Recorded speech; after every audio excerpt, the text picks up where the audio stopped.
श्रीमते रामानुजाय नमः। श्रीशैलेशदयापात्रं देवौत्यादिगुणार्णवं यतीन्द्रपवनं वन्दे रम्येजमातरं मणिं रम्येजमातृयोगीन्द्रपादरेखामयं सदा तदायतात्मसत्तादिं रामानुजमणिं भजे।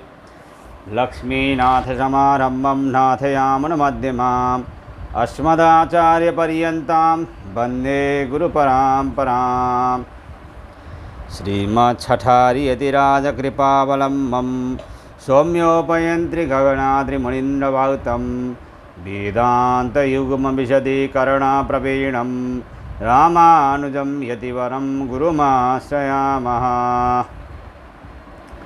श्रीमद्काश्यपवंशमध्यगगने श्रीचन्द्रवदभाषितं श्रीमद्वेङ्कटनाथसेवनरतं भानाचलोपासकं श्रीमदशोधनार्यकृपया सम्प्राप्य मन्त्रादिकं वन्देऽहं बुधवर्यमाधवगुरोः पादारविन्दं सदा। ज्ञानानन्दमयं देवं निर्मलस्फटिकाकृतिम् आधारं सर्वविद्यानां हयग्रीवमुपास्महे। श्रीमज्जगद्गुरु रामानुजाचार्य प्रणीतः वेदांत सार में 2-1-12 सूत्र तक हम लोगों ने सत्संग किया था। अभी 2-1-13 से सत्संग करेंगे। जय श्रीमन नारायण। एतेन शिष्टा परिग्रह अपि व्याख्याताः 2-1-13। एतेन सांख्य स्मृति निराकरण हेतुना तर्का प्रतिष्ठितत्वादीना परिशिष्टाश्च कणभक्ष्याक्षपादक्षपणकादिस्मृतयो निराकृताः इति शिष्टापरिग्रहाधिकरणम्। एतेन ऊपर किए गए वेद वेदांतों से परिगृहित न होने वाले सांख्य पक्ष के खंडन से शिष्टा परिग्रहाः अपि परिशिष्ट कणाद आदि के पक्ष भी व्याख्याताः स्वतः उत्तरित हो जाते हैं, अर्थात वेद विरुद्ध होने के कारण खंडित हो जाते हैं, ऐसा समझना चाहिए।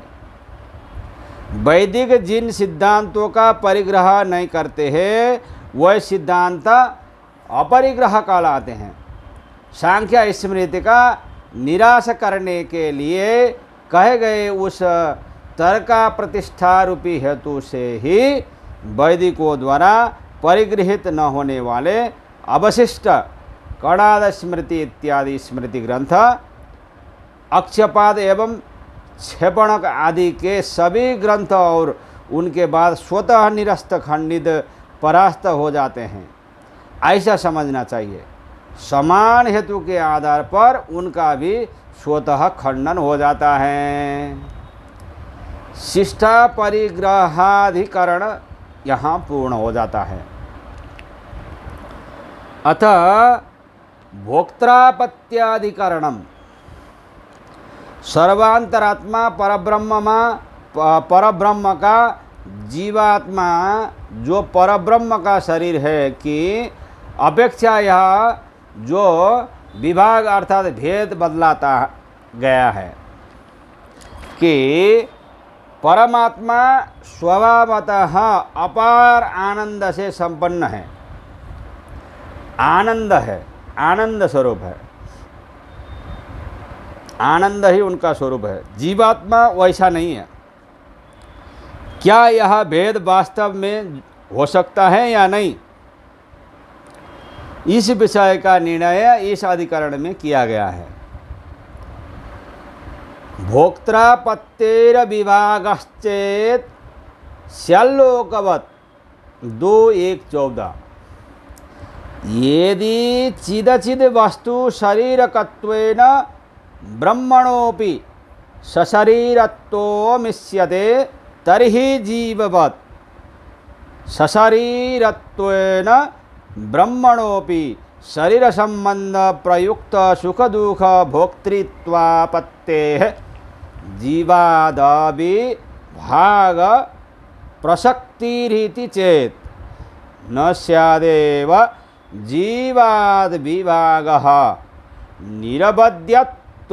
निरबध्यतो कल्याण गुणाकरत्वेन ब्रह्मणो नहि सशरीरत्व प्रयुक्तमनिष्ट भोक्तृत्वम् अपि त्वन्यवश्यतो कृतं यथा लोके राज्ञः सशरीरत्वेऽपि अनन्यवश्यस्य स्याज्ञातिवृत्तिकृतानिष्ट भोक्तृवन्येतर समानम् इति भोक्त्रापत्यादिकरणम्। ब्रह्म को समस्त चेतन और अचेतन शरीर वाला मानने पर तो भोक्त्रापत्य है। ब्रह्म को भी जीव की तरह शरीर संबंध के कारण होने वाले सुख दुखों की अनुभूति अर्थात उसका भोक्ता बनना पड़ेगा। इस तरह अविभागः चेत ब्रह्म का जीव से विलक्षण होने की बात सिद्ध नहीं होगी। ऐसा कहते हो तो ठीक नहीं है, क्योंकि लोकवत् स्यात्, लोक में प्रजाओं का शासक राजा अपनी प्रजाओं से विलक्षण ही दिखता है। उसी तरह जीव की अपेक्षा ब्रह्म में विलक्षणता समझनी चाहिए। यदि चिद चिद वस्तु शरीर का परब्रह्म को सशरीर शरीर वाला मानना इष्ट हो तो जीव की तरह सशरीर होने के कारण ब्रह्म को भी सशरीर शरीर संबंध के कारण संभावित सुख दुखों का भोक्ता मानना पड़ेगा। अतः जीव से अविभक्त होने का प्रसंग उपस्थित होगा। इस तरह कहना ठीक नहीं है, क्योंकि परमात्मा स्वभावतः निरवध्यत्व कल्याण गुणकरत्व आदि गुणों से संपन्न है।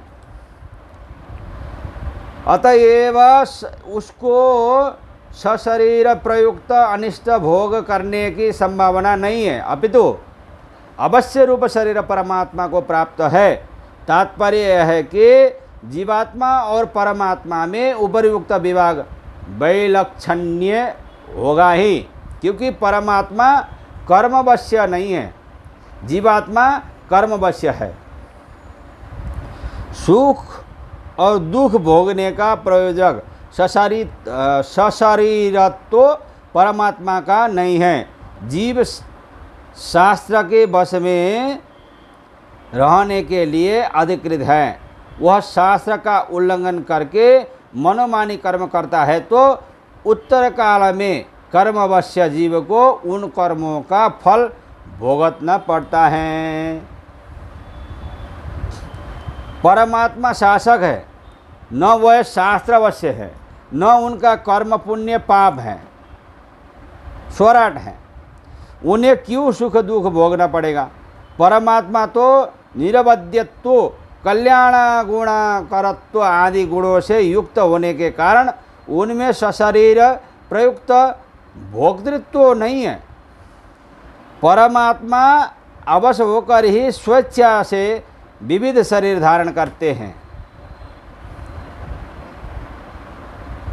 स्यात् लोकवत्, यहाँ यह दृष्टांत ध्यान देने योग्य है कि राजा और प्रजा शरीरधारी है। इस दृष्टि से दोनों समान है। ऐसा होने पर भी उनमें यह अंतर है कि प्रजा को राजा के शासन के बस में रहना पड़ता है, राजा को अपने शासन के बस में रहना नहीं पड़ता। राज शासन का उल्लंघन करने पर प्रजा को दंड रूप दुख भोगना पड़ता है। राजा को अपने शासन का उल्लंघन करने पर दुख भोगना नहीं पड़ता, क्योंकि प्रजा ही शासनवश्य है, राजा नहीं। सूत्र में विभाग शब्द का अर्थ है वैलक्षण्य भोक्त्रापत्यादिकरण यहाँ पर पूर्ण हो जाता है। इस प्रकार 1 2 2 1 14 सूत्र यहाँ पूर्ण हो जाता है। जय श्रीमन्नारायण। कृष्ण गोविंद कृष्ण गोविंद श्रीमन्नारायण कृष्ण गोविंद कृष्ण गोविंद कृष्ण गोविंद लक्ष्मी नारायण कृष्ण गोविंद कृष्ण गोविंद कृष्ण गोविंद रंग नारायण कृष्ण गोविंद कृष्ण गोविंद कृष्ण गोविंद वेंकट नारायण कृष्ण गोविंद। जय श्रीमन्नारायण।